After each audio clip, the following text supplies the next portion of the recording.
Hey, good evening, everyone. Good evening. It is March 3rd.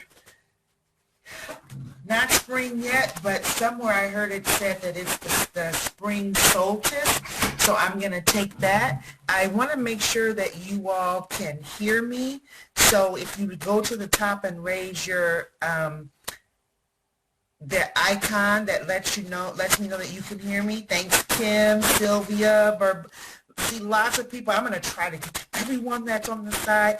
Just so excited that you all joined us today, and as you all are raising, yeah, it's a little staticky.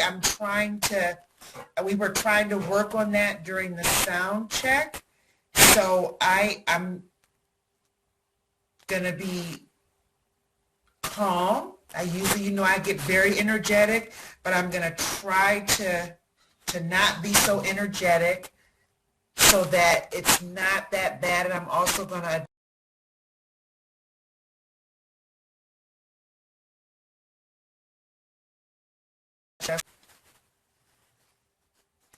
okay, hopefully this is a little bit better. All right, it's March 3rd, 2021, 4 to 6 o'clock, and we're going to try to give you some time back today. And you are on the Early Childhood Education and Care to Kindergarten Transition Planning Strategies and Techniques webinar. Okay, all right, let me go back up a little bit more.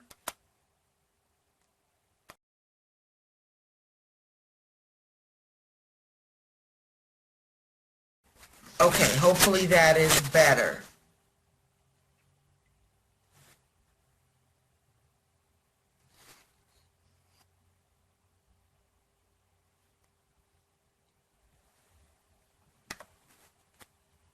Okay, as Karen said, this is being collaborated and brought to you by ECPL in conjunction with Kindergarten Individual Development Survey, which is commonly known as KIDS in our state.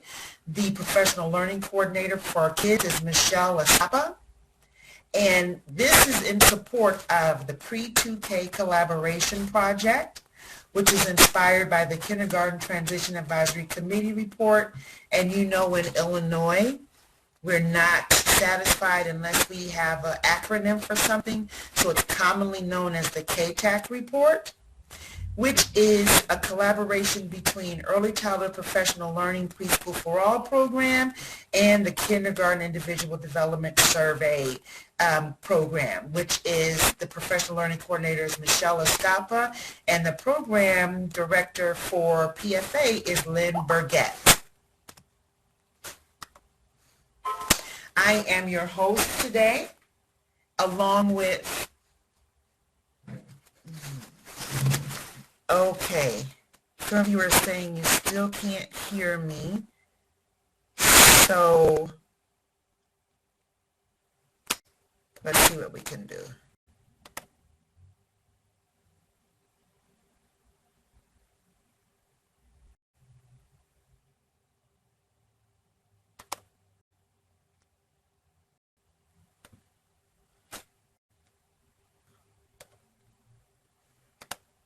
Okay, hopefully that is better.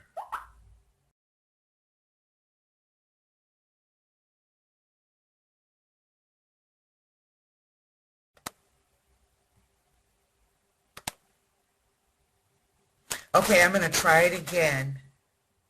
Melissa, can you let me know if that's better for you?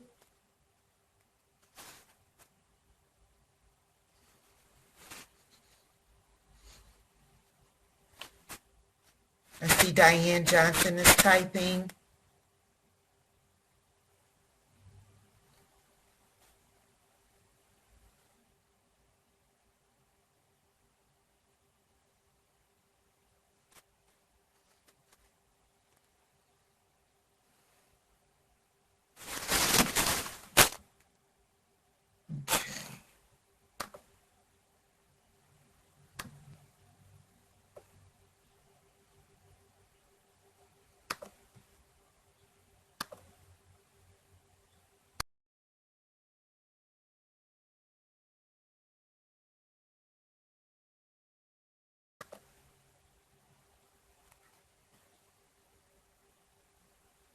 Okay, Melissa, when I say an S word, which is your name.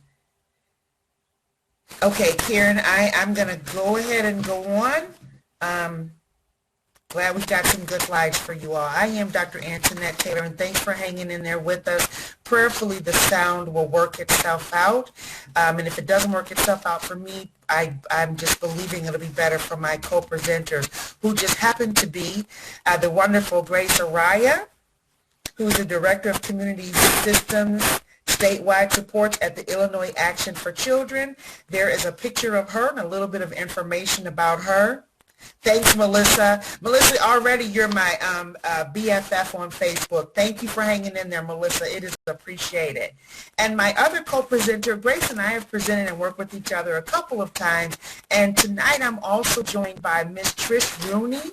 This is the first time that she and I have presented together, although as we talked and planned for this, we realized we've been in the same meetings in the same rooms across from the table with each other before, but just never realized it. So the three of us have put together our time with you tonight, and we've got some great information for you.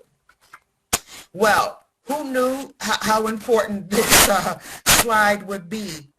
Show grace and safe space. So what do we mean by that? We are going to go straight through. We're not going to stop for a break. We're going to try to give you a little bit of time back of your evening at the end of our presentation today. So if you need to get up, stretch your legs, go get some tea, some coffee, hot chocolate, go ahead and do that and just come right back. And then we are going to not be the grammar police tonight. So when you are in the chat, when we're asking you questions and you're in the chat, you know, as educators, we look to dot every I and cross every T. But tonight, we are excusing ourselves. And certainly, with that show grace and safe space, Melissa, I'm trying to get those S's a little bit better. I want to thank you all in advance for showing me grace. I have no idea what is going on technologically wise, why we're having a little bit of problems hearing me. All right, because we are not going to stop for a break, you are looking at my website. So if there are any questions, comments, thoughts that we missed in the chat tonight, if you have any wondering questions or any what questions, please feel free to reach out to me via my website. You go on that website and then you're going to see a tab that says contact. And once you click on that tab and show that you are not a robot, your message will come directly to me. It doesn't go to a secretary or anyone. It comes directly to me, and I will do what I can to make sure that I address your questions. And if it's one of my co-presenters, then I'll make sure I pass the information on to them so that we can make sure we get back to you. All right, now I've done enough talking and staticky talking. Hello to you, and who are you, by the way? So if you wouldn't mind, in this box you see right here, where are you currently practicing? It's coming up as a poll, but you're also going to see that space that says other. So if you fall in that other, please go ahead in the chat and let us know what other means. And it could be, I mean, this year I've been so blessed to have many people join me for webinars. We've had bus attendants, superintendents join, district personnel. So if you fit other, hey, Devin, Park District. I love it. This is, I think, a first time here in Park District. And Devin, if you wouldn't mind saying what Park District you are working with. And that's certainly something to think about because many of our community-based programs are in Park District, and we certainly know that Park Districts have been a life-saving, essential part of what's been happening ever since March, because families have needed a place for their children to be able to go where it is a safe place for them to be, and you can connect with families a lot. So thank you for sharing, and welcome our first Park District participant all the way from Berwyn. Hey, thank you all for sharing. It looks like we do have some community-based programs with us. Yes, yes, yes. This is going to all be about partnership, partnering with everyone, community-based programs, faith-based programs, Head Start, child care. Very, very important that to keep us. Cynthia Murphy, thank you for putting that in there. We've got another Park District person from Deerfield. I just got off the phone with someone that lives in the Deerfield area. So welcome to you, Cynthia, as well. Very nice. Aldana, I hope I am Aldana Fudala, if I said your name right, with a child care program. And when we start talking about needs, Aldana, go for it. Because what I know is that we've been having a little bit of a problem, and this is just me saying this, really connecting with our district program and our community-based child care programs when it comes to transitioning our children from EI to early childhood and from early childhood to kindergarten. And we are certainly in a time where it takes all of us to really link arms together and work with each other as closely as we can to make sure that our children, our families are not lost in transition, and to make sure that we're collaborating with each other as much as possible. And so now you see the screen in front of you. Where are you currently practicing? This is going to be another poll that Karen is going to bring over. And you can just let us know, are you a family specialist, administrator, consultant? If you are a teacher for other first grade, second grade, go ahead and put that in the chat as well. Stacy, yes, I love when we have our administrators with us. This is really work that lives throughout the whole educator spectrum. It's not a top-down, meaning it's administrator only. It's not a bottom-up, meaning it's teacher only. It is really all of us informing the practice together. So I'm loving when we have our administrators on, instructional leader, special Molly. Now, I love all of you. You don't see me, but I'm giving you a virtual hug. But after all, I'm an exceptional needs consultant, which is all things special education, twice exceptional, students who are twice exceptional, gifted and talented, falls under the definition of exceptional needs. So I'm always so excited to have our special educators on with us. So we've got Cynthia, instructional leader and family educator. Shout out to all my family educators. Joyce, music teacher. Yeah, this is what I'm talking about. Music teacher. I love that. Joyce, where are you from? If you wouldn't mind sharing. That is just really, that's exciting. Yes, yes, yes. Special education resource teacher, second year. Oh, Camille, you have picked a wonderful time to enter the field of education. Welcome to you. Do we have any first year, second year teachers on? If we do, if this is your first or second year in the field, go ahead in the chat and put that in there so we can give you a shout out. Welcome to you. You've come in. It's a uncharted time for sure. Camille, I don't know if I'm saying that right. Tosca, second year in pre-K. No, we're here for Lucinda, first year pre-K teacher. Wow. Hey, we are here for you. ECPL is here for you. Illinois Action for Children is here for you. Sparks United Way is here for you. You've chosen the best profession in the world, in my opinion, and not only the best profession, but the best part of the profession, which is early childhood education and care. So proud of you for sticking this out. I know it hasn't been easy for anyone, but really and truly anybody that's in their first and second year when you're really getting your sea legs about you, this can be difficult. So I congratulate you. I welcome you. All of those veterans out there, give them a shout out. Woo, woo. And again, ECPL, stay on that website. They will be offering many upcoming webinars, not for the rest of this year, and then they'll be putting their calendar out for 21-22. And if you're not doing a webinar, they have so many resources, and there's Action for Children has resources, Spark has resources.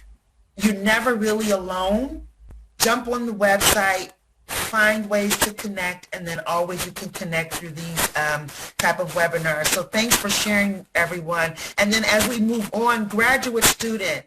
Okay, Shannon, where are you? You are a graduate student. Are you getting your master's? Are you getting your doctorate? And what are you getting your degree in?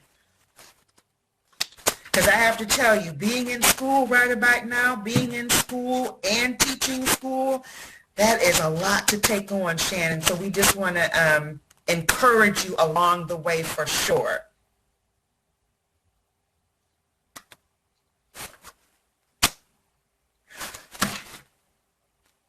Okay, kudos to you, Shannon.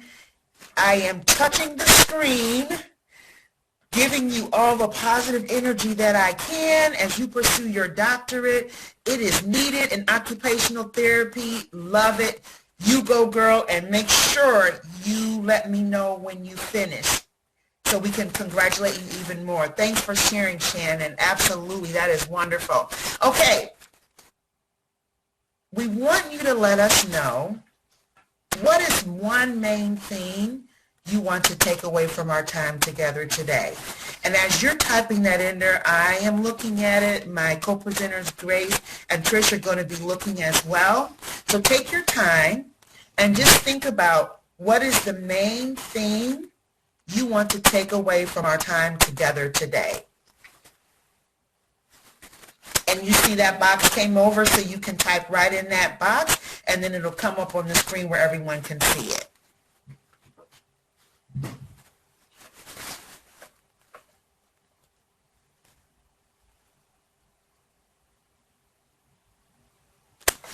Okay, how to identify students who still need help getting prepared for kindergarten, how to ensure my kiddos going to kinder will be prepared. Oh, I love that one. Ideas for successful continuation of developmentally appropriate practices. Because we get a little worried, don't we, when it's time for our children to transition from early childhood education and care to kindergarten, unless you're in a district that's really promoting, we call it play-based learning, but I try to use the words like inquiry-based learning. We get a little worried when our children are leaving us going into kindergarten. I'll tell you, there's a great resource by NAEYC, National Association for the Education of Young Children. They do have a developmentally appropriate guideline that goes from pre-K to kindergarten. I'll also tell you, I did not think to put that resource in here, but I'm going to name it, and then while my co-presenters, Trish is up next, when she is presenting, I'm going to put the name of that document in the chat as well so that you all can have it. NAEYC, National Association for the Education of Young Children. They have really nice information about developmentally appropriate practices for kindergarten as well as pre-K. Gain additional ideas for supporting the transition, strategies to help preschool families, yes, transition to kindergarten, ideas and resources. I think you all are going to come away with a ton of resources. We do have a resource page with this.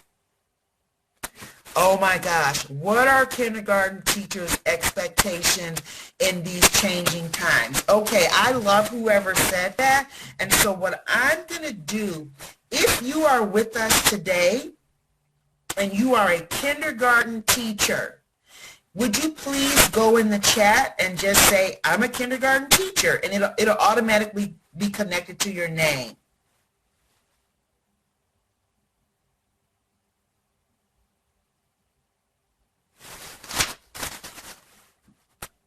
The chat went by so fast, I didn't see if we had any kindergarten teachers with us.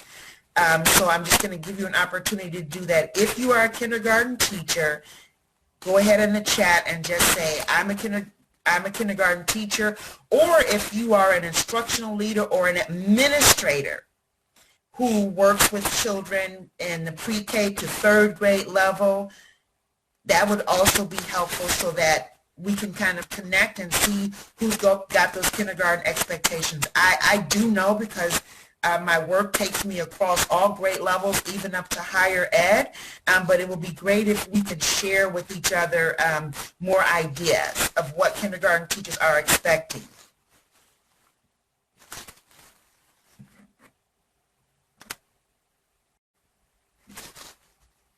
And so before we begin, as you all are typing, I want to make sure that we just share this information with you because we are in uncharted times, everyone.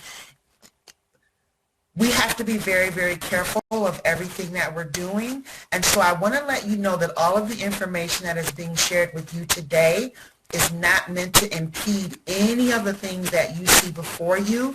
The Department of Education has been very, very clear that the law of the land is still the law of the land.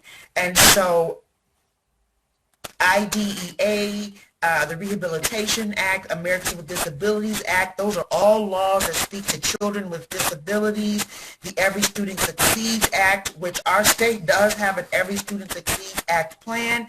We are still held accountable for all of those measures. Obviously, you know that the Illinois State Board of Education has been giving updates and guidelines when it comes to COVID-19. Those take precedent. Any executive orders coming from the governor's office take precedent. And then as we are now at that period where some districts are at that consideration point of moving to full physical. So children are going to be in the building face to face.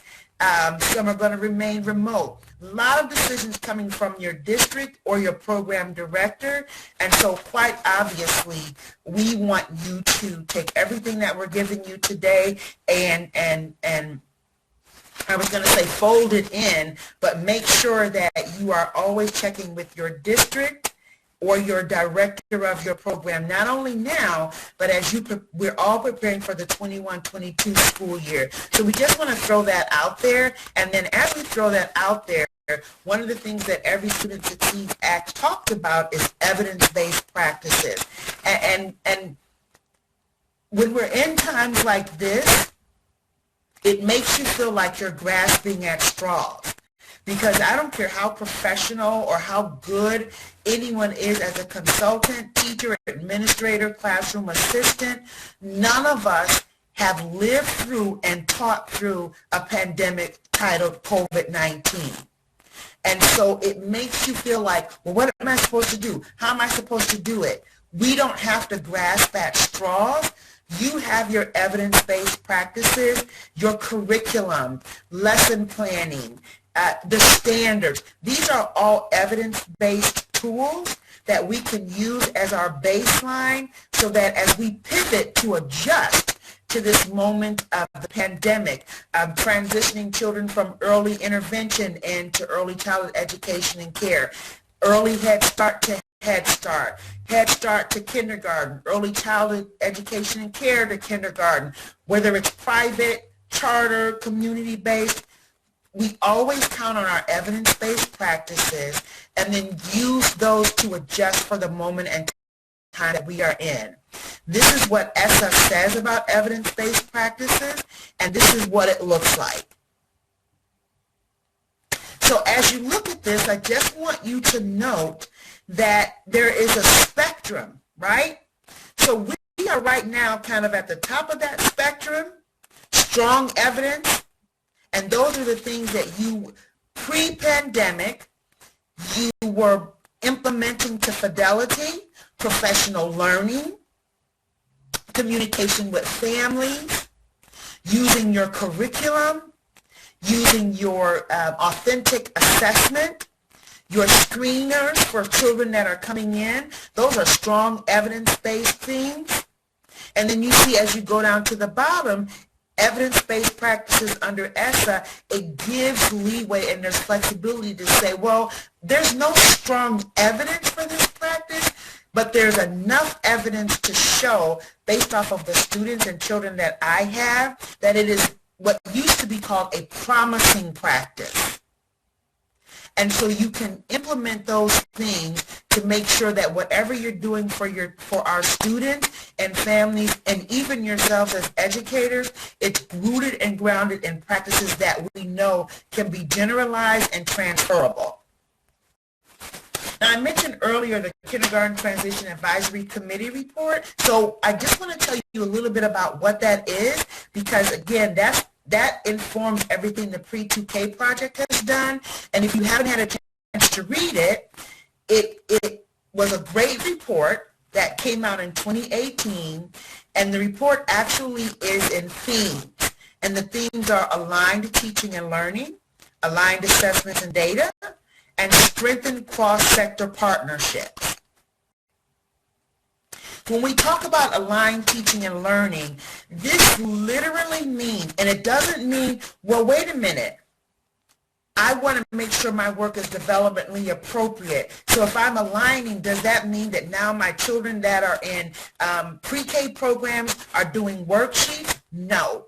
What it means is that we take the road of education, and instead of being parallel workers, we start intersecting. So what does aligned teaching and learning look like? It means early childhood education and care educators, kindergarten educators, and administrators are supported to participate in what? Professional development. So wherever you can, however you can, just like all of us are on here tonight. I mean, we've got park district, occupational therapists, special education. I didn't see anyone that said bilingual. If you are bilingual, put that in the chat. What are we doing? This is aligned professional development. We have administrators, we have teachers, classroom assistants, paraprofessionals, all sitting down together and talking about ways to develop our own practice and our own learning across the spectrum. So the KTAC report specifically focuses on kindergarten, pre-K to kindergarten, but it also, best practice or evidence-based practice would let us know when you're thinking about transitioning, we should also be very mindful of what happens before children reach pre-K, which is what? That's that early Head Start and early intervention, prevention initiative coming into Head Start. So how can we make sure that when we're talking about professional learning opportunities that we do them together? Aligned assessments and data. This one is where we take what we do in the pre-K realm and we talk to what happens in the kindergarten realm, and we talk to what happens in the early intervention or the PI realm, and we talk about our data together. We don't look at the data separately. We let that data inform not only our own practices, but we let that data inform how we talk to each other. So for instance, a lot of kindergarten programs, because they were remote and were completely virtual, you may not have implemented the kids survey, but you have historical data from previous years where the kids survey was completed, where you can look at that data and say, typically our children that are coming in from kindergarten look like this, according to our kids survey. So we know that we're going to need to have certain things in place to support those children and teachers now. Pre-K teachers, you can take your My Teaching Strategies, your DRDP, early learning scale, if your high scope data assessment data, right? You can take that and you can share that information with your kindergarten colleagues. You can look at what you use for screening information. Every piece of data that you have, quantitative or qualitative, we want to make sure that we share our data, we have conversations about it, so that it strengthens what happens when children transition from pre-K to kindergarten. And then the last theme is the one I like the best from the KTAC report, is strengthening cross-sector partnerships. And that is where programs, schools, districts, we're all developing true, authentic, organic, and here's that question where somebody was saying, well, what do kindergarten teachers expect? This piece of the KTAC report really can help us decrease the amount of times when pre-K teachers are saying, well, what do the kindergarten teachers expect? Because we have ongoing partnerships, ongoing conversations with who? Our occupational therapists, right? Those are related services personnel, speech language, occupational therapists, school psychologists, classroom assistants. This really means we don't leave anyone out of the loop when it comes to talking about what do we want for a holistic, full spectrum when it comes to early childhood,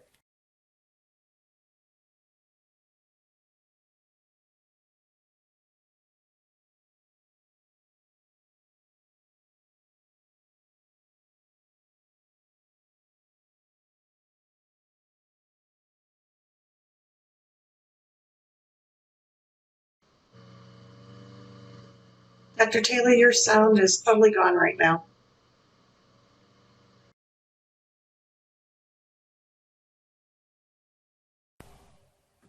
Yep, can you hear me? Yep, it's back. Okay, thank you. So strengthen cross-sector partnerships let us know how we bring everyone together, and in my opinion, the KTAC report doesn't say this. I'm saying this, the full spectrum of early childhood is birth to age 8. And if you haven't had a chance to read the KTAC report, we do have a link for it in there. It's not that long to read. It is certainly a great thing to use for in-services, especially now. One thing with the pandemic, and I know we're all Zoomed and Google platformed out, but there is a way. You know, I've had people say, well, sometimes it's hard for us to get from the pre-K building into the other building where the kindergarten teachers are, or it's hard for us to connect with our community-based programs because they're down the street or around the corner. Let us learn from Zoom and Google platforms and find ways to virtually connect with all of our community partners and bring our memorandum of our MOUs to life and really strengthen our cross-sector partnerships. And those are the 3 themes of the KTAC report that really build everything that the Pre-2K project is doing and will really give you a lot of good ideas when it comes to transitioning children from early childhood education and care to kindergarten.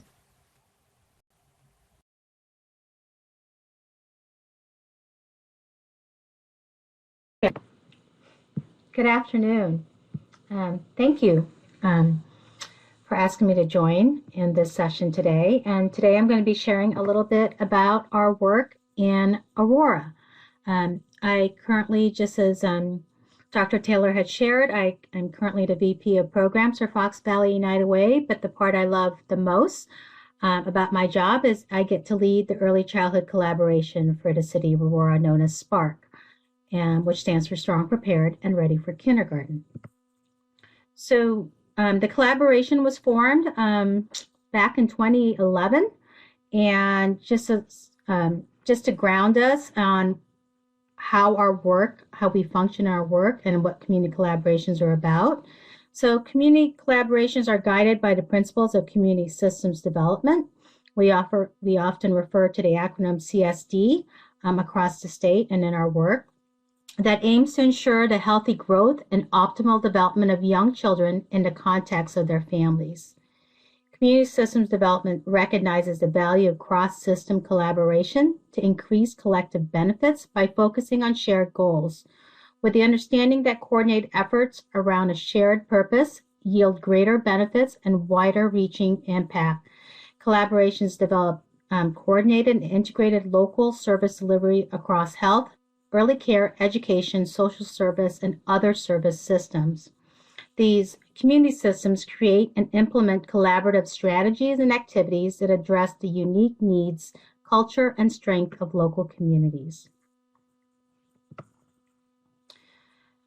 Our shared mission for our community is to empower our diverse families and children to attain full success in learning and life by ensuring that all Fox Valley area young children have equal access to exemplary early childhood care and education. So in Aurora, we bring together community leaders, the mayor and the city government, local stakeholders, our school district. This is just some of the 6. East Aurora, School District 131, West Aurora, School District 129, Indian Prairie, 204, and Oswego. We are funded by our school district and our local government, as well as local philanthropy. And we also bring together as partners or early childhood programs and community agencies serving families and young children. Our goal is to work collaboratively to build an early childhood system that will ultimately improve outcomes for Aurora's children. So how do we do our work? So to clarify, we're not a direct service organization. Rather, our role is really about connecting families to these valuable resources for their young children. And our focus is birth to 5 or prenatal to 5. And how we do this is that we leverage, by leveraging our agencies and resources to our families and their children.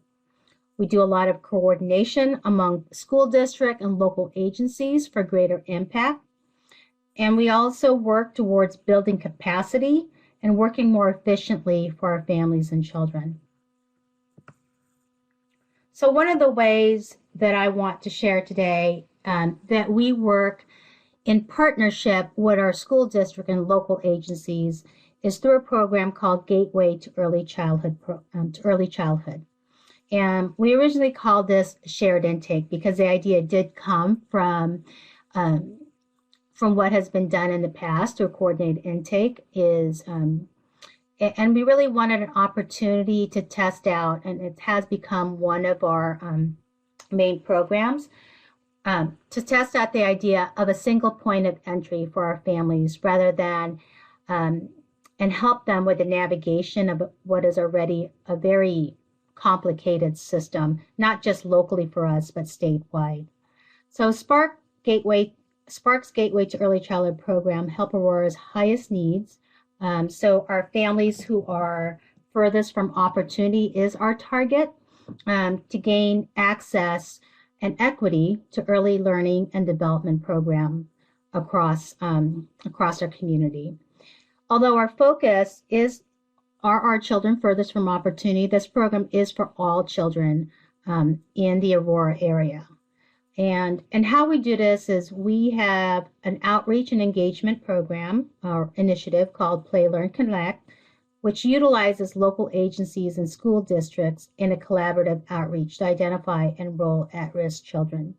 And I think for the benefit of the audience, in speaking to the school districts, so this plan, this Play, Learn, Connect outreach and engagement is actually a shared plan that's been embedded as part of our Preschool for All strategy for outreach and our Head Start programs as well.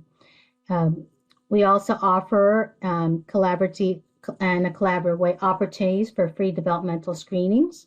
Our agencies participate and support parents through activities and opportunities for peer-to-peer networking.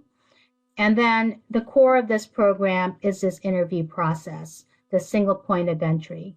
So it's an opportunity for a parent to meet one-on-one with one of our family engagement coordinators to assess what the family identifies as a need and interest for their children, for their young child, and also an opportunity for us to orientate them to the various types of services, both early childhood and human services in our community, which we and really point out also the value of early learning and how that pertains to their children's success in school once they enter kindergarten.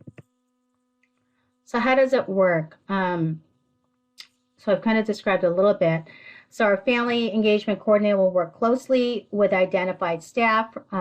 So for example, when we say agencies, where we originally tested this out, this initiative from the beginning, and that relationship continues on, was with our homeless shelter, World Relief, which is our resettlement agency that we work with, and our food pantries.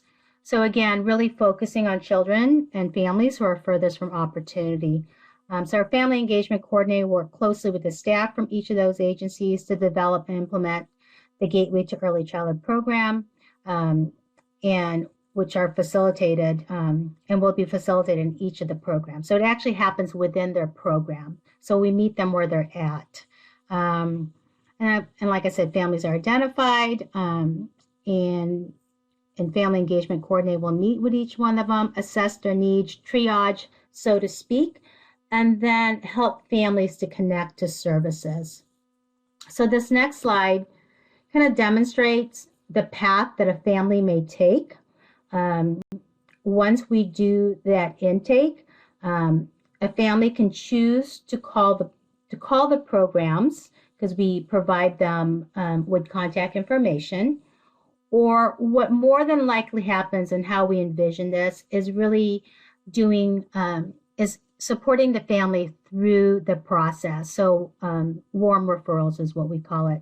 So typically a parent will request our coordinators to call and identify the programs, connect with the programs, so they act as the go-between. And then and what's really nice about this is if they choose this path, which they typically do, we're able to address the challenges that they might face. A lot of families who are homeless, for example, working with our school districts, a lot of times folks at the registration don't quite understand McKinney-Vento and the definition for homelessness. So we have to step in as advocates and just re-clarify, what is McKinney-Vento and why is this family eligible and why are they highest in priority for enrollment. So those situations do come up. But I think what's most important with this is that families need a person that they can trust and will support them in whether it's the enrollment process to early childhood programs, or right now we're working with families because of the COVID environment of helping them navigate and register for kindergarten. They really appreciate having a person they can go to help and be that support system, especially in a community of Aurora where, yes, Spanish is a predominant language, but World Relief has added to the complexity of our community because we have over 35 different languages that are predominant, especially in West Aurora. Not that we speak those languages, but the trusting relationship certainly makes a big difference. So that's a little bit about what we do for Spark. I welcome you to visit our website. There's more information, a little bit more detail. There's a video that actually providers and parents speak to the experience of this process that I just described. And also, I think I'm not sure if I gave my contact information, but if you have further questions, you can certainly reach out to me, and my contact information is on our website as well. Thank you.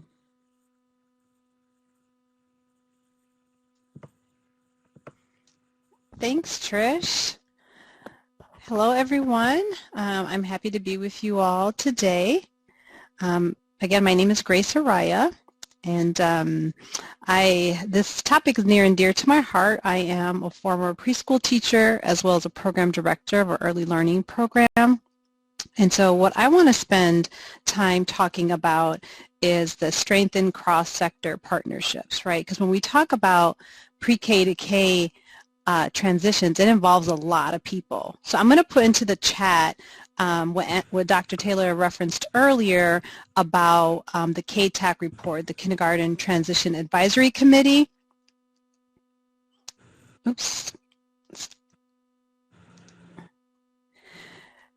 So I put into the chat of what they mean when they say strengthen cross-sector partnerships. And so it's programs, schools, and districts are supported in developing structural connections across the pre-K and kindergarten transitions process that includes involving families, educators, that's everyone, the teacher, teacher assistants, early childhood community partners, homeless liaison, and specialized services coordinators.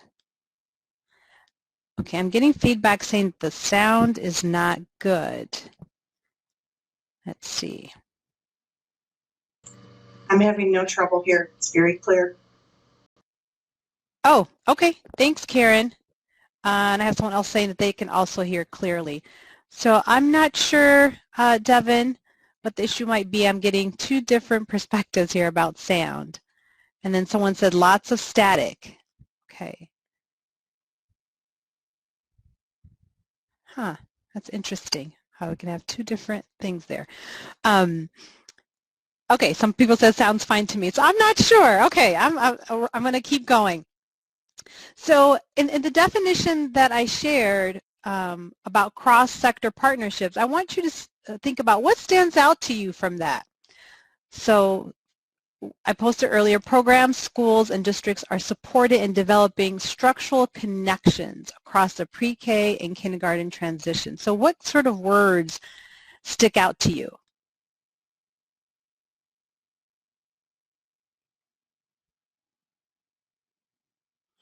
Someone says connections. Mm-hmm. Strengthened connections.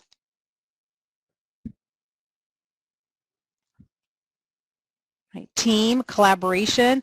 That's right. So when we think about the transition from pre-K to kindergarten, there's lots of folks that are involved in that transition, right? So you have the children, students that need to be prepared, you have teachers that are involved, you have parents, right? You have administrators, you have community partners, like Trish was sharing how vital community partners and collaborations are to this process.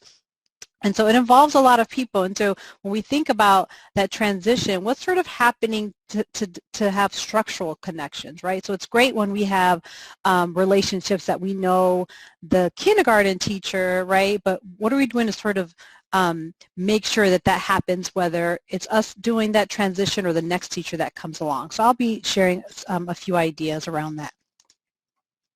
So let's think about the teacher's role in supporting transitions. So one thing that we found to be really helpful is creating a local transition work group to develop what's going to be the plan for your community, so a local plan, right, for a successful kindergarten transition. And so you need everyone's perspective as you're thinking about that. You definitely need parents' perspective. You need pre-K teachers' perspective as well as kindergarten teachers' perspective. And then you have community partners that are also involved in that, right? As Trish was talking about, in a collaboration, they've decided to take collective responsibility for the outcomes of children in their community. So they have a stake in this as well. So you can connect with local community collaboration or coordinated service providers that support this local collaboration for kindergarten transition. I think I saw, we talked about when you all were sharing your roles, I saw that someone's role was that transition coordinator, right? And so that's an example of how that's been structured in to really be able to support that pre-K to K transition. And so as we go along and as I'm sharing just some ideas, what I want you to think about is how does that specific practice support strong transition? So just these two that you heard right now, these two ideas of having a local transition work group or connecting to some sort of local collaboration around this, how might this practice support strong transitions? So as I share each slide, it's going to be a reoccurring question. So I want you to think about that, and you can go ahead and put into the chat what ideas come to mind. How might these practices support strong transitions?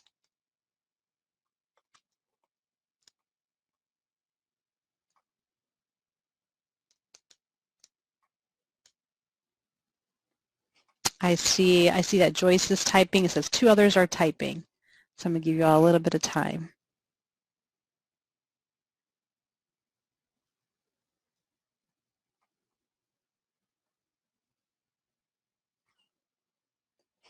One way I can think of for sure is that this is supporting that idea that it takes multiple people to make a smooth transition, right?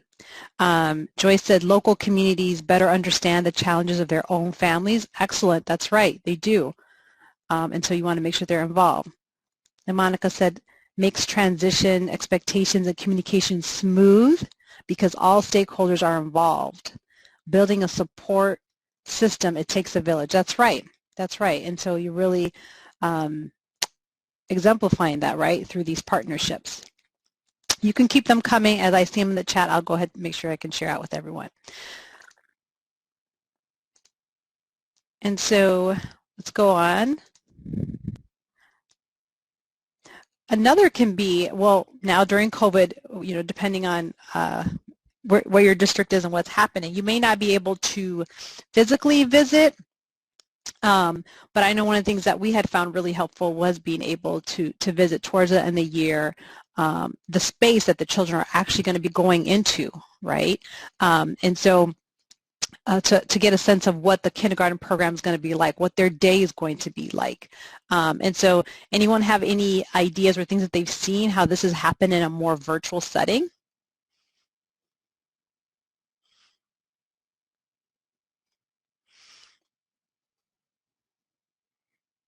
So, you know, maybe the kindergarten teacher can visit the pre-K virtual sessions, right? To at least they'll get a chance to meet who their teachers are and they can talk a little bit about what their days are going to be like. Develop individual student goals. This is very, very important, right? So because we know our students are all different places, what are we doing to individualize this transition for that child, right? So you have a perspective of that child as a pre-K teacher, or you know, get insight from a pre-K teacher. The parent has insight to their child, and so thinking about how are we individualizing transition for that child, and then also we're thinking transition on a larger scale too, right? Helping all the children transition. And so this was particularly helpful. You know, when I was a program director, thinking about each student and what is it that they need to help them with the transition. Some earlier comments about how the practices might be helpful. We had someone say, let's see, I think that a school community and family community work together for the common goals of a successful transition for their children are what makes the transition work. Videos of the life of a kindergarten on the district website. That's an excellent idea, Diane. Christy said, create a shared language with the goal of supportive transitions between all programs into kindergarten. And then another idea is we do be a kindergartner for a week.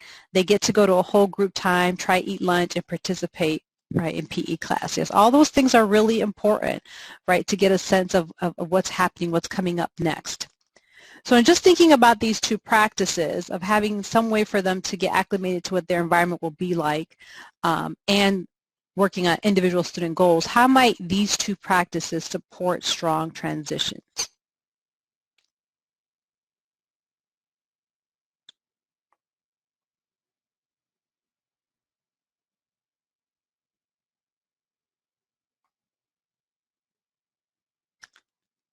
So I'll give y'all a second to type that in. I see that there are several people typing. Eases anxiety. That's right. Some of you said when the question was, what did you want to get out of this time together in this webinar?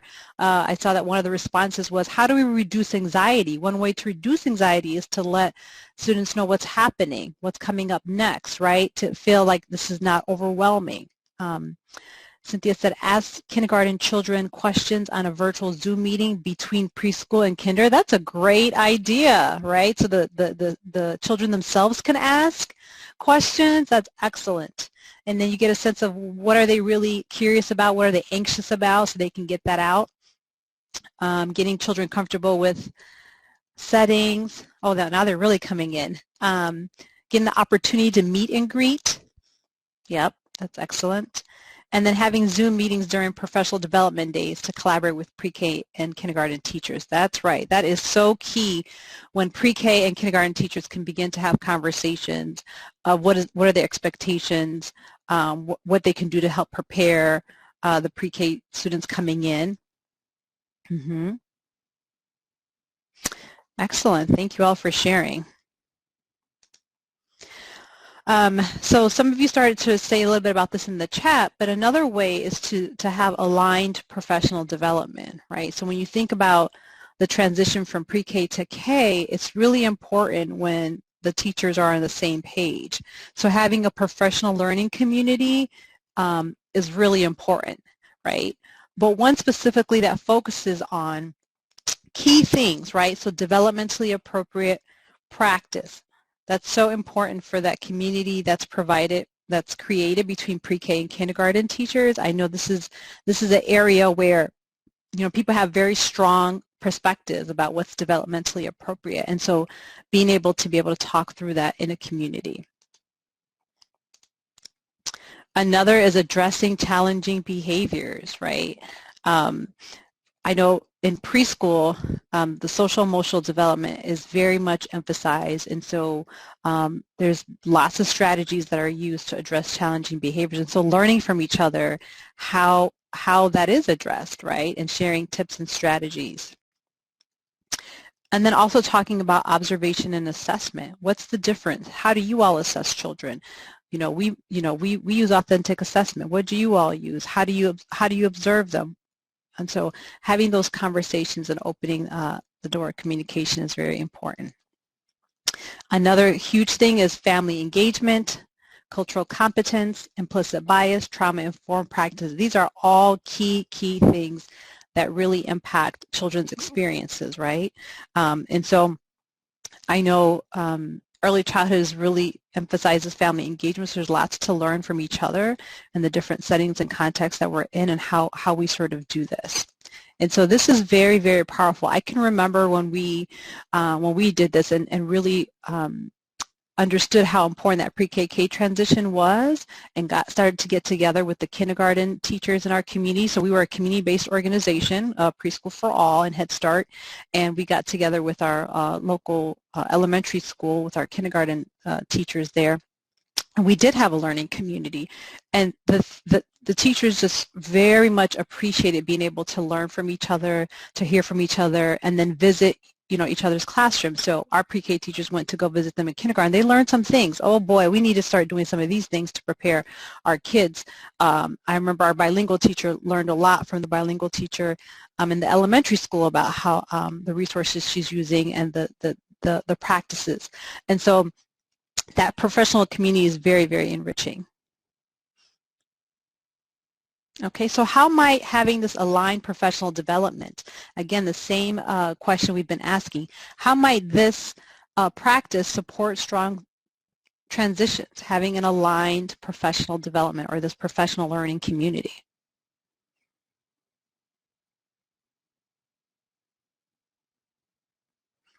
I see Lisa's typing.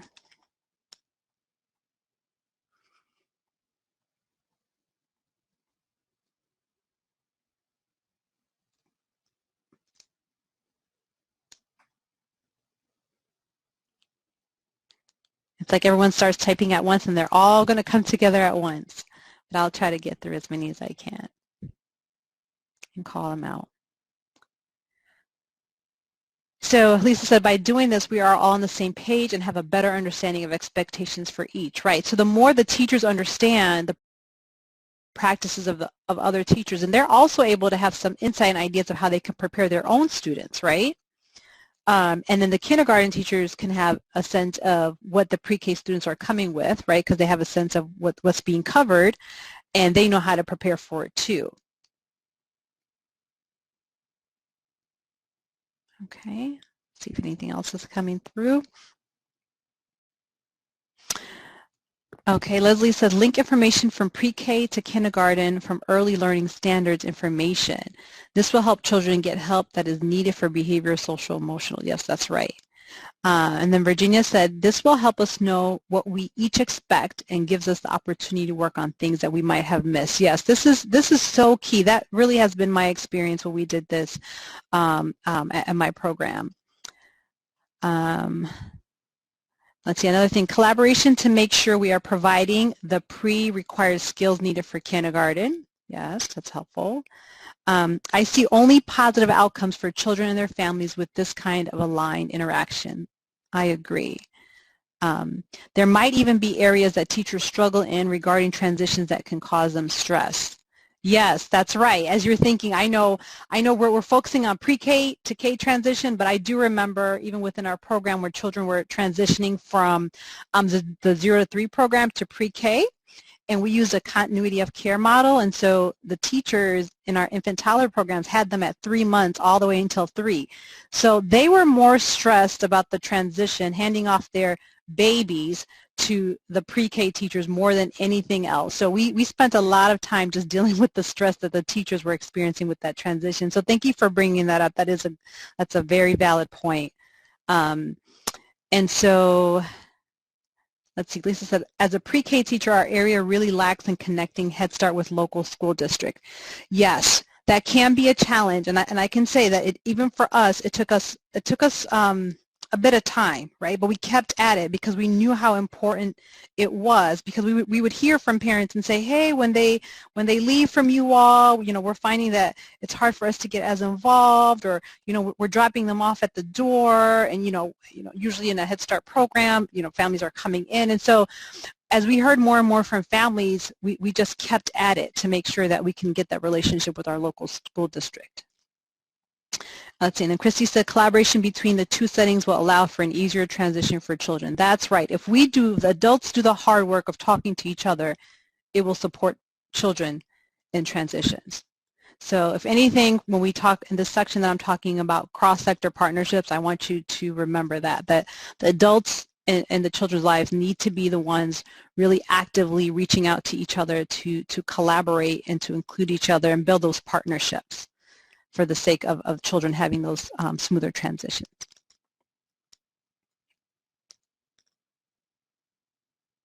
Yes, yes, lots of transitions in those first 5 years, and we want to make them as smooth as possible, right? So that's our job, to support children in that. So aligned professional development, let's keep going.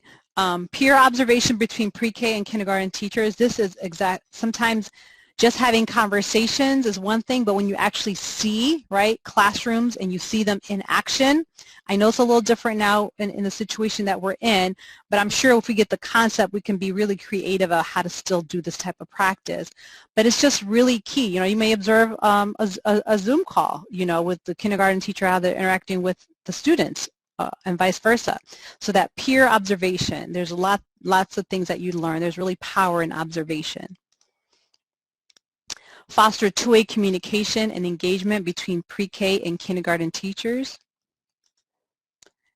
And so again, how might these practices support strong transitions? The idea of watching each other in action, finding some way where there could be this two-way communication.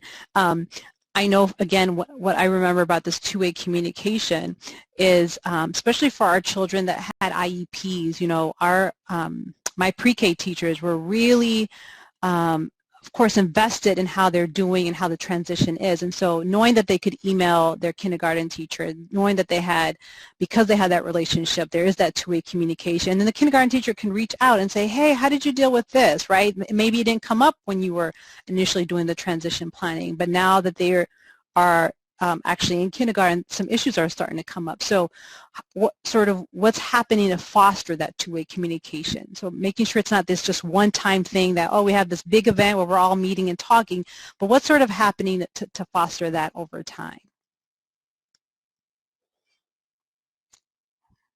So I'll just wait and see if there's any sort of feedback or reaction around this.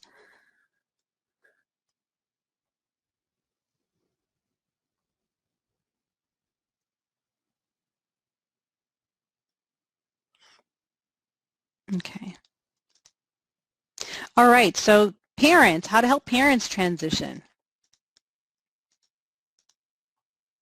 Parents can attend meetings with representatives from all kindergarten options, right, whatever the district is providing.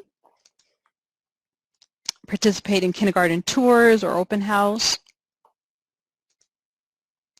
Provide an opportunity for parents to attend the first day with their children or the day before. So when we think about these three practices, again, how might these practices support strong transitions? So we talked a little bit about the teachers that are involved, right? But parents also need to be supported in this transition as well.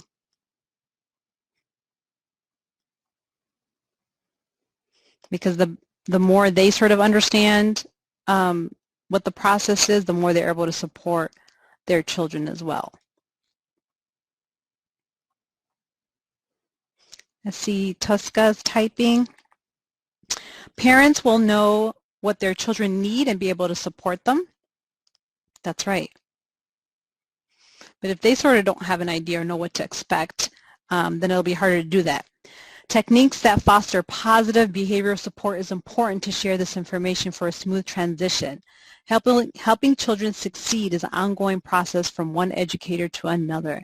That's right, Leslie, and you read my mind. That's actually on the next slide of how to help parents transition. It's giving them some resources and support around social emotional, because we know that's an area that that parents typically always ask for support around.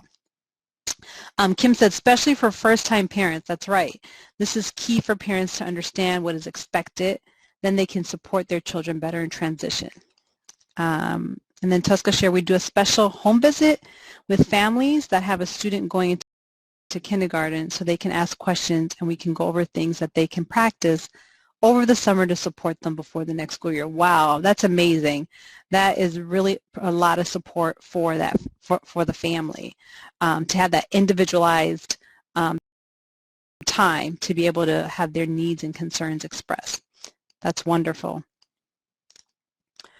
Okay, so continue on with helping parents to transition. Support parents to understand the various ways learning can happen. That's right. So learning is not, you know, it's not just in school. It happens everywhere, right? So giving them ideas of how they can support their child's learning through grocery shopping, right? Making a list, counting things, right? Cooking, as you're seeing in this picture, using a recipe, right? There's lots and lots of ways that children can learn. And so letting parents know all the different ways that they can do that.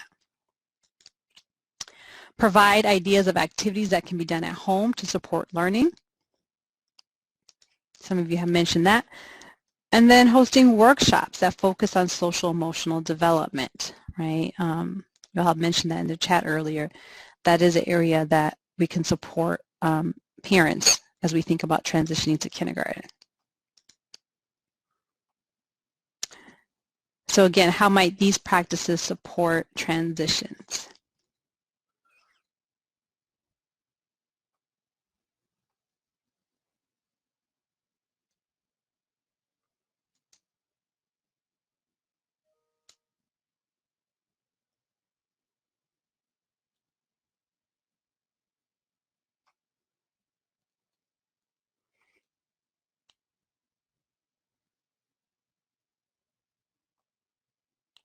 Okay, I see some are typing, but I don't see it coming up yet.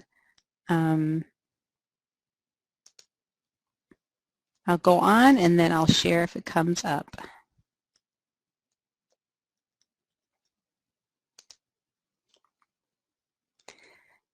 Let's see, give parents an understanding of kindergarten expectations. Oh, and help them to prepare at home. That's right.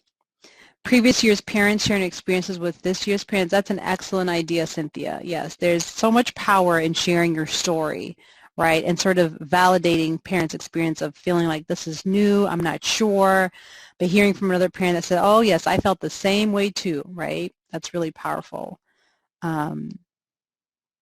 Yep, they can work on kindergarten-ready activities over the summer.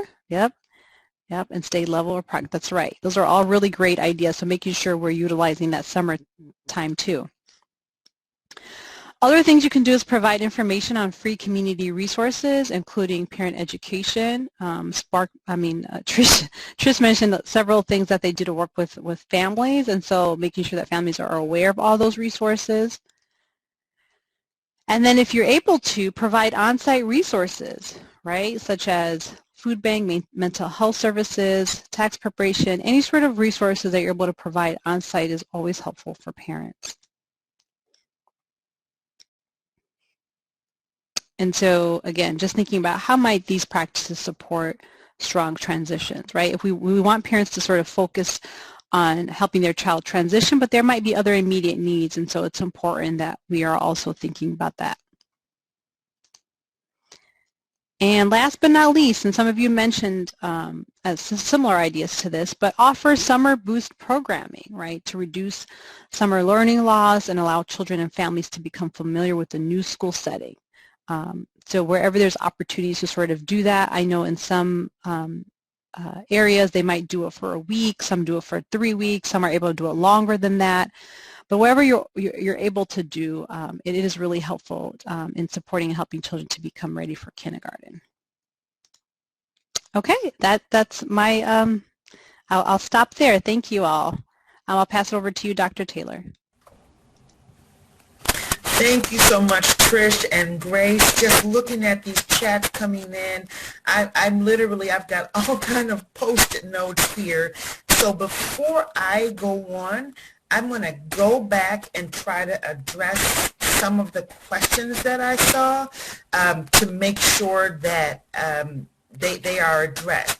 So Keneal Ingram, you said I need to know the boundaries of challenging students. So can you just in the chat, Keneal, I saw a lot of information coming up from your colleagues, and just to let you all know, this is a reason why I'm a fan of the Kindergarten Transition Advisory Committee report. I'm also a fan of doing professional learning in this way, because although Grace and Trish and myself, we are honored to be your facilitators, what you're seeing in the chat, what you can learn from each other as colleagues, there's just really nothing that replaces that. So this has been really, really nice, and I've just been taking a lot of notes, but I want to make sure that we don't miss anything. So Keneal, you wrote, and I don't know if I'm saying that right, Cornelia Graham, I need to know the boundaries of challenging students. If you would share a little bit more about what you are looking for there, I think I have an answer for you, but I just want to make sure I understand what you were asking.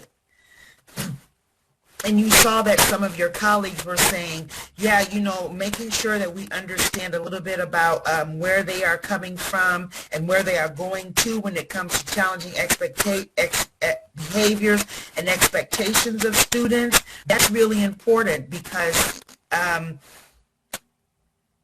first of all, in Illinois, we have early childhood through grade 12 laws about expelling and suspending students.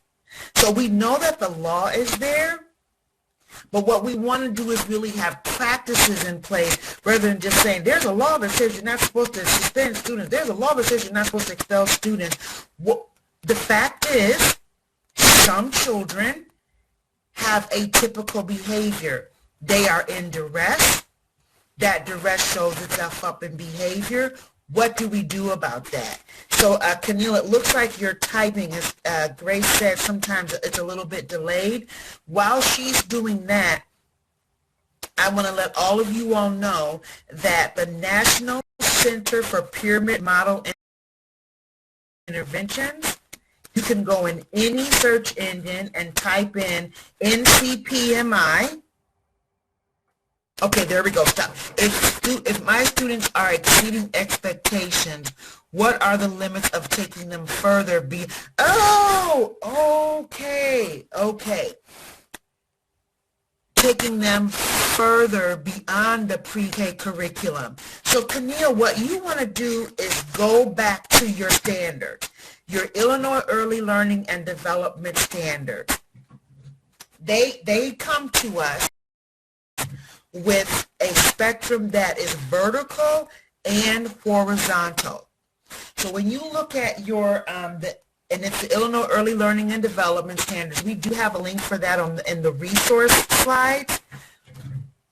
The first thing it tells you is the goal, which is very, very broad. Then the next piece is the standard, which kind of, it breaks the goal down a little bit more.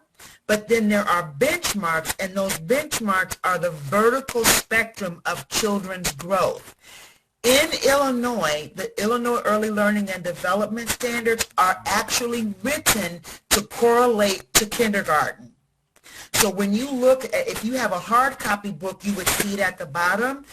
They really aren't printing them out hard copy anymore, so you have to go on the website. But when you pull up the standards, as you're looking at each of those pages, when you go down to the bottom, everywhere where that pre-K standard correlates to a kindergarten standard, it will tell you right there.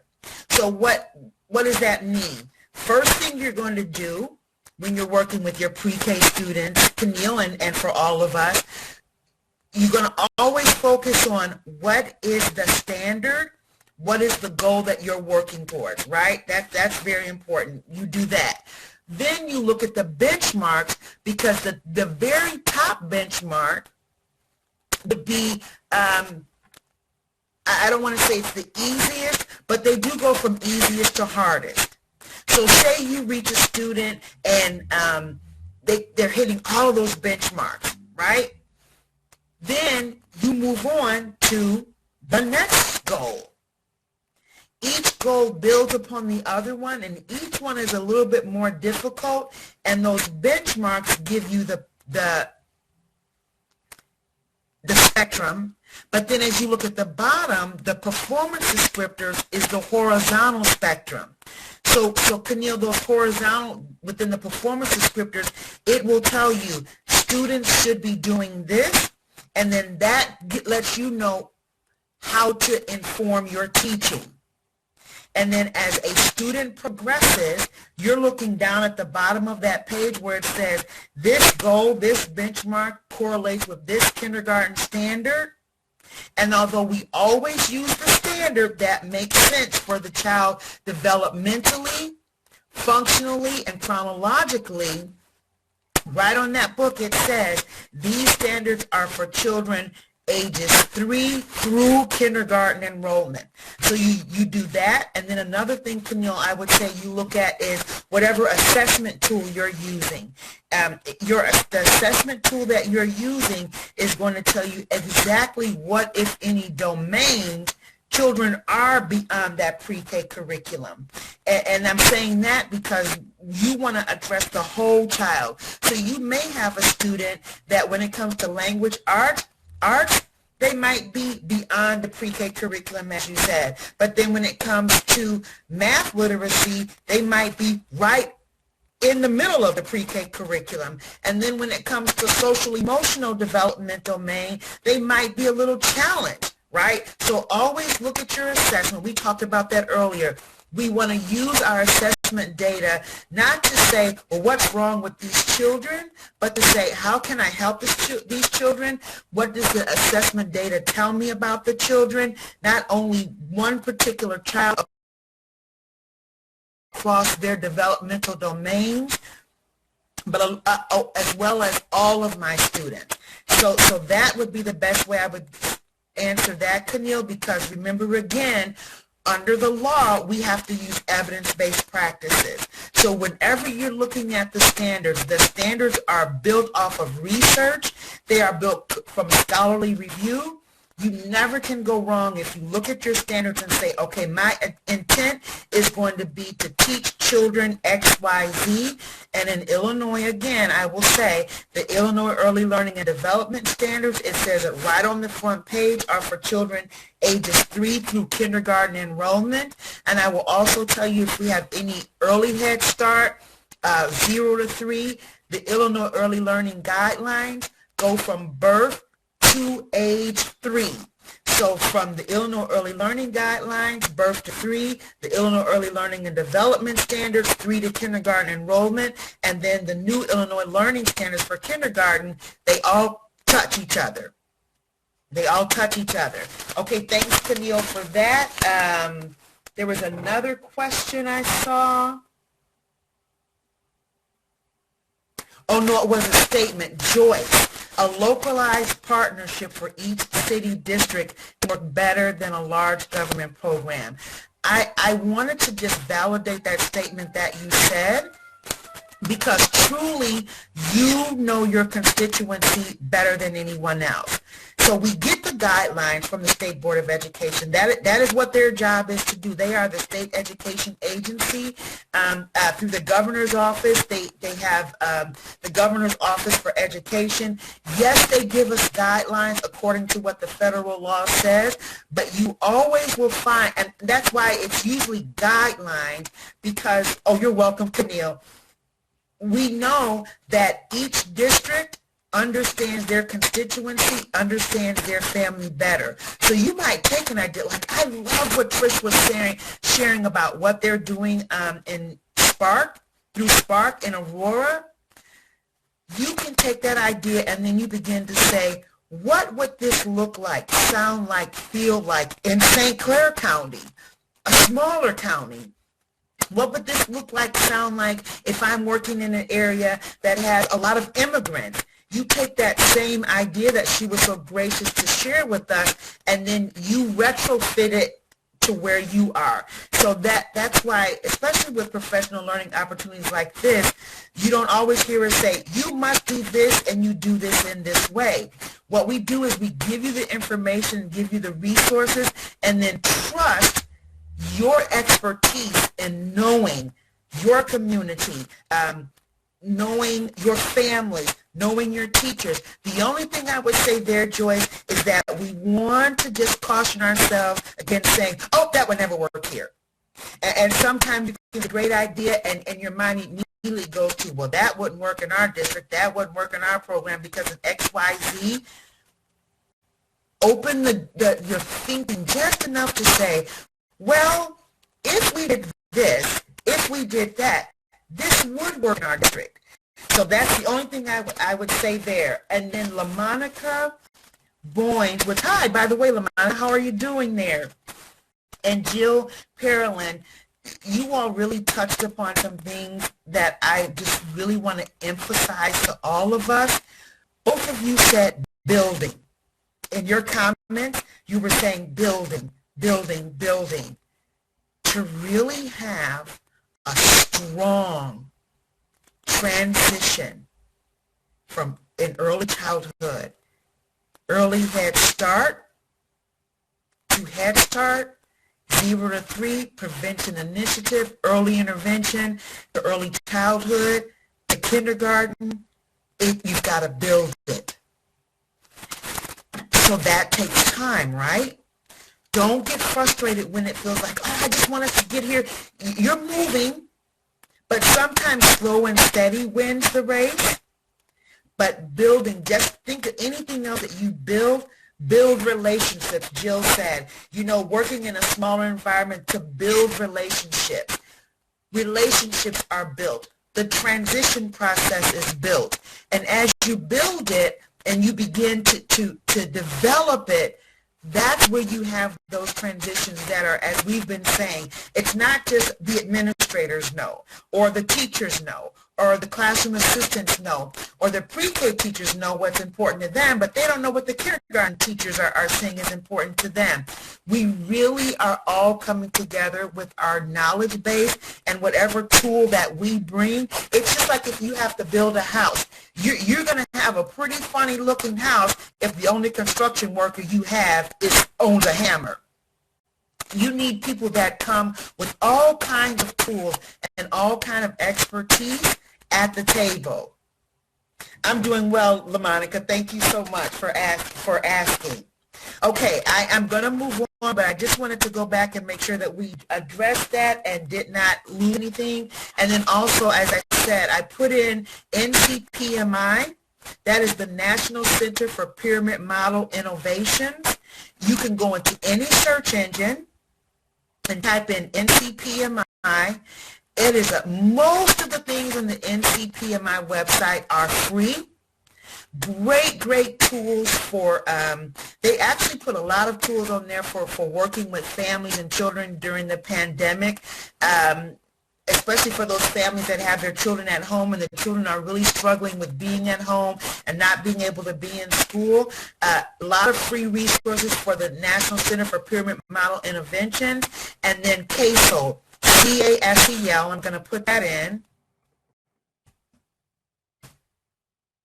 If you were looking to think, well, what does it look like from early childhood education and care to kindergarten when it comes to social, emotional development, learning and competency resources, look at NCPMI because they're very focused on pre-K, and CASEL, C-A-S-E-L, many districts. I've been on a couple of I've been invited to be on quite a few of the committees that have been formed to kind of help us figure out how we're going to exit out of this temporary normal or unique normal that we are in. And so I know I can tell you from a consultative role, many districts in our state at the K-12 level are implementing resources that they have found in CASEL. So if you're looking at, well, what does this look like in early childhood, pre-K? What does it look like in kindergarten? That would be a wonderful place to have conversations that move beyond, well, what are we going to do? Because we can't suspend them. Suspend them. We're not able to expel them. What do we do? It's not suspension and expulsion. That's the far end of what we want to think about. The true piece of it is what knowledge, what behavior, what skill do we want to teach children when it comes to social emotional development, learning and competency? How will we recognize when a student does not have that skill when it comes to social emotional development, competency and learning, and how we will give them that knowledge. So for us as educators, we need those resources, and between CASEL and NCPMI, you can have some real good early childhood education and care to kindergarten conversations so that everybody knows what that handoff is. Love that, Nicole. Since all of my students have IEPs, I have an annual review meeting in the spring, and as a team, we decide if the students will go to regular kindergarten with a resource, speech language support, or if they need a more supported kindergarten. And you know what, Nicole? I am now officially going to make you the fourth presenter, because guess what you just did? You took me to a perfect segue into my next slide. If we really think about creating and actualizing transitions, I really think one way to start is not only for students with disabilities, but for the entire process that is in place for students with disabilities. So as you're looking at that, early intervention, if a child is identified for specialized services at the birth to 3 range, they would most likely have an individualized family support plan. If you are on here with us, you've probably heard, where will I be when I am 3, so much you probably dream about it, right? Wake up and say, oh my gosh, where will I be when I'm 3? You might wake up from your sleep with it. An individualized education program, and then those last for that 14 and a half, transition plans and SOP, summary of performance. I'm going to talk about that. And then 504 plan. So an individualized education program is what is put in place for a child that meets the criteria for specialized services under IDEA. A 504 plan is what is put in place. It's actually a contractual agreement that is put in place for children that meet the criteria for specialized services under Section 504 of the Rehabilitation Act. A transition plan from an IFSP to an IEP is what we look at when a child is transitioning from birth to 3 from an IFSP to an IEP. So I'm going to talk about that first. In early intervention, when a child has an IFSP, everything is focused on the family support. How are we going to support the family as the family supports the child? It's very, very focused. That's why those developmental services, you're coming into the home, right? Because what you're trying to do is show the family how they can best support their child who is very young, that has been identified with a developmental delay. Okay, so that's the transitioning from an IFSP to an IEP. Note, an IEP is an individualized education program. When children go to age 3, the focus is not on the family support. You don't have an individualized family support plan. You have an individualized education program, which lets you know the shift now is to everything that is going to be put in place to educate the child. But by law, when a child is transitioning from an IFSP to an IEP, we are called upon that by the time that child is 2.5 years old, we have a system in place that is helping that family understand what it will look like to move from an IFSP to an IEP, what it will look like for them and for their child to move from early intervention, where supports are just so packed around the family. There's a lot of home visits, to an IEP where related services personnel, they might come into the classroom and provide speech language or occupational therapy, so that for 6 months before the child actually has to live that out, we're working with them. Jump ahead to SOPs, and that's a summary of performance. By law, before a student who has an IEP can graduate high school, that high school must hold a meeting with the family and the child and create a summary of performance. And that is literally what it says.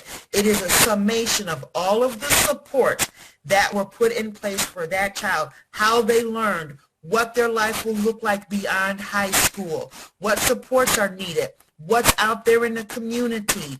And the family comes together with the IEP team.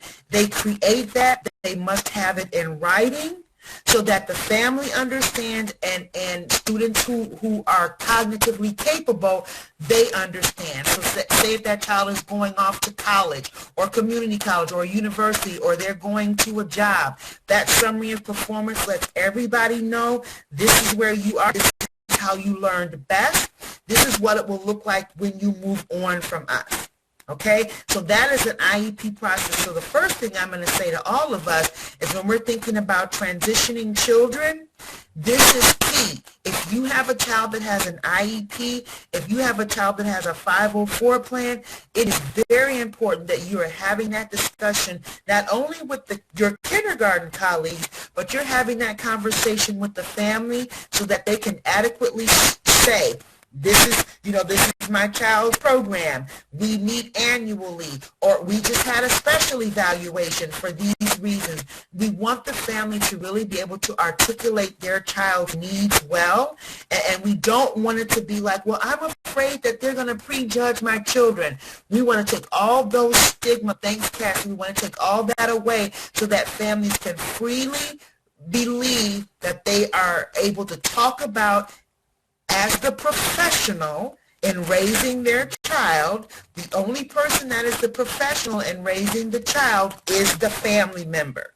So we're the professional in teaching the child, they are the professional in raising the child. We want all of the professionals as, that's that cross-sector partnership. A family member is a part of the partnership, and they are a professional part of the partnership.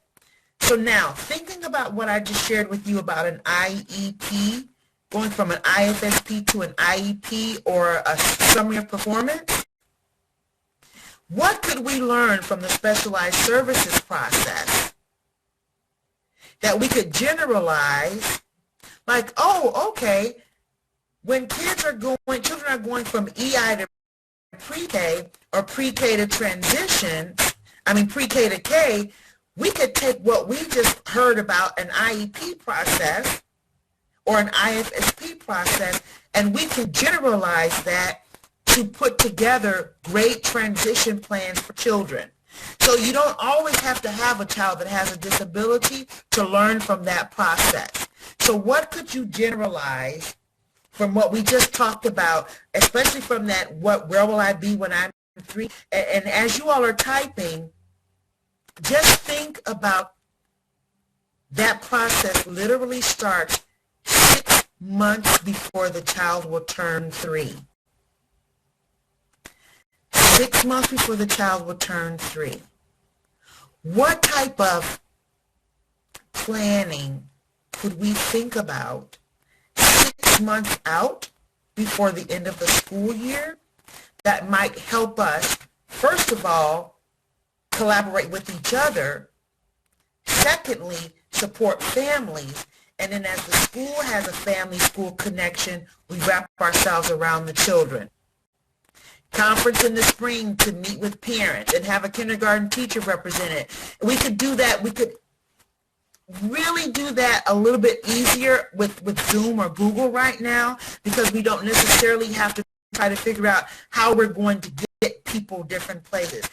I would definitely say if you are a pre-K program in a district, Kimberly, conference with families,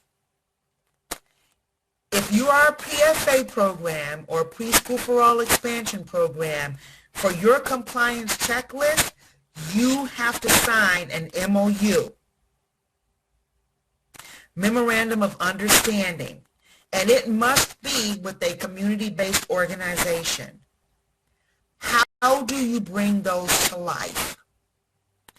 If we look at it as a compliance checklist, we go and find Miss Jones's Early Learning Center down the street. We ask them to sign it. We put it in our binder because we know the monitors are coming and we may never look at it again. If we really want it to be a true practice, if we really want it to be something that comes to life, we take that memorandum of understanding, we find out who our community-based partners are, and we are doing what? Inviting them by Zoom, by Google platform. Hey, we're getting ready to start preparing our children for kindergarten. We're having meetings with families. If you have any children that are going to be coming into the district, we want to invite you to be a part of it. Love that one. Fill out a transition form for the kindergarten teachers, where they are developmentally and how well they can function in a classroom. And then here is one of those places where we would want to, we don't want to hold back is really what I'm thinking. We don't want to say, well, you know, John Doe, he gives me challenging behavior, but I don't want to say anything to his kindergarten teacher because I don't want them to prejudge. You can present information in such a way to where it is helpful. You can say, you know, John Doe, he does have problems transitioning from one activity to a next. So here's what we did to mitigate that. For John Doe, when we knew it was time to go outside for gross motor time, we would give him a little bit of a heads up 2 minutes before, and my classroom assistant would work with him a little bit more so that he would be able to finish one task and start another. That's not being negative. It's only negative if you say, oh yeah, he gave us challenging behavior. Oh yeah, that child never came to school. What did we do to mitigate? And how can we share that information with our receiving colleagues so that they are aware of how they need to prepare in order to best serve families? Another thing from an IEP is that it is what? A written plan. And it's a written plan for a 12-month period with many opportunities to pause and see how the IEP is being implemented and if it's actually meeting the needs of the student.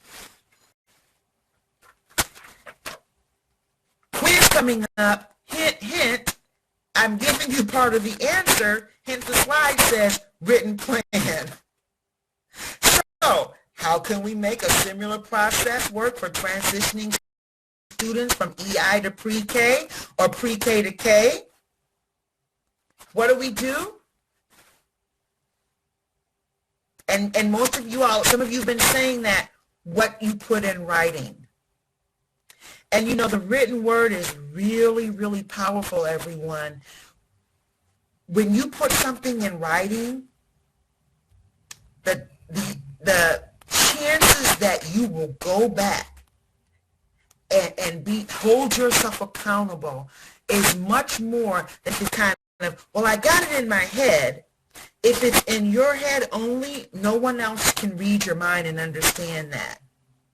So make a written plan. Yes, take the time to make that written plan, written kindergarten transition plan, and we do have a link for the resources of a sample one that is on the Illinois State Board of Education website. It is a sample. It's not a mandate. You can take that and use it as your own, or as Leslie was sharing with us, you can certainly take it and retrofit it for your own community. That's why we lesson plan, right? And even though we hate it, oh my gosh, I remember when I was in the classroom, it was like, please, not another lesson plan.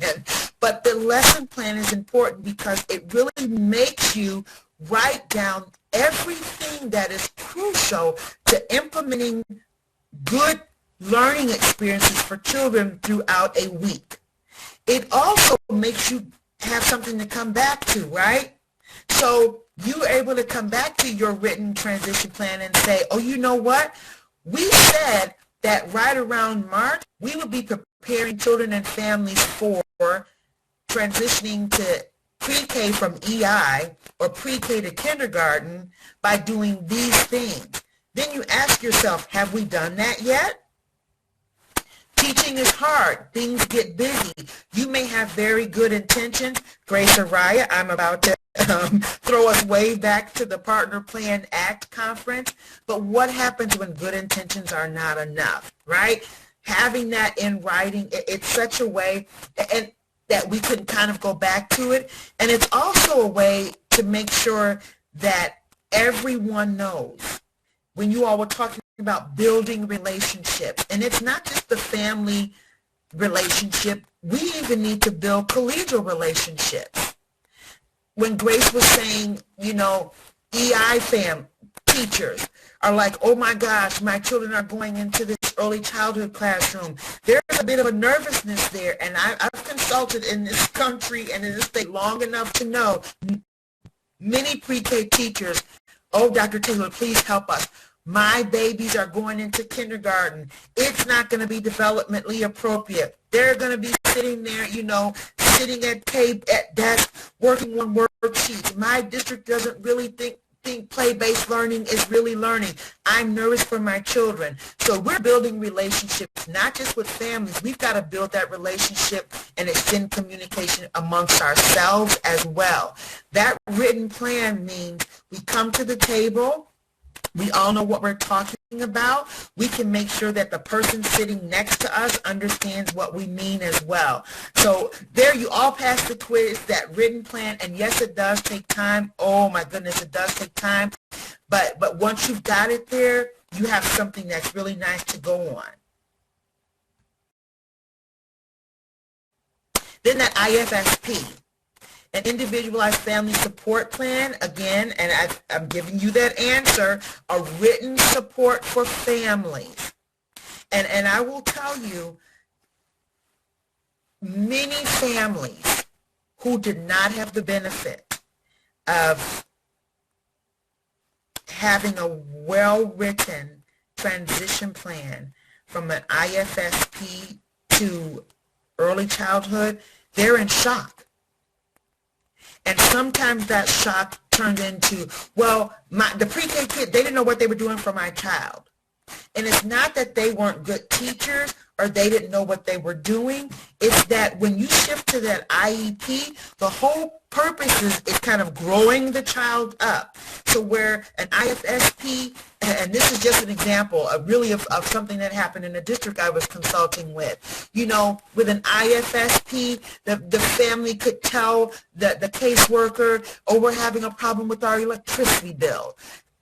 That caseworker might do whatever they can to bring in those supports to help the family.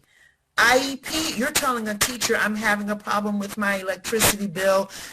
It's a very big difference. It is a big shock. And if that teacher doesn't know the resources, the best thing she may do is say, well, let me refer you back to the office. Let me refer you to a social worker if we have one in our building. It's a big shock if we do not give them that written, where will I be when I am 3 plan. So again, I've kind of already given you the answer. Thanks, Trish. I see what you were putting in there. How can we make that similar process? We have got to tell families what is the difference, what they can expect. And any way we can put that in what? Hint, hint, as you're typing in here. And as you're doing that, I'm just going to kind of, as you're typing, I'm going to read what Trish wrote. In our community, we have started a Getting Ready for Kindergarten campaign initiative. Yes, I love that. Listen, social media, Twitter, Facebook. I was going to say Snapchat, but let's go with Instagram, Facebook, and Twitter. Use your social media to get dialogue with families as much as you can about what's happening, how it's going to be happening, getting their concerns. That expectation discussion is huge, especially now. Just think of the buckets that we're dealing with, everyone. So we have children who turned 3 between March 2020 and August, September 2020, for whatever reason, and we're gonna show grace, those families did not enroll their children in a pre-K program or a Head Start program. As we transition beyond that moment of shock to what the upcoming fall is going to look like, 9 times out of 10, most people will be back in their building, will be whatever normal is going to look like then. So one bucket you have is those 3-year-old children that never came to you, and you're going to see them at the age of 4.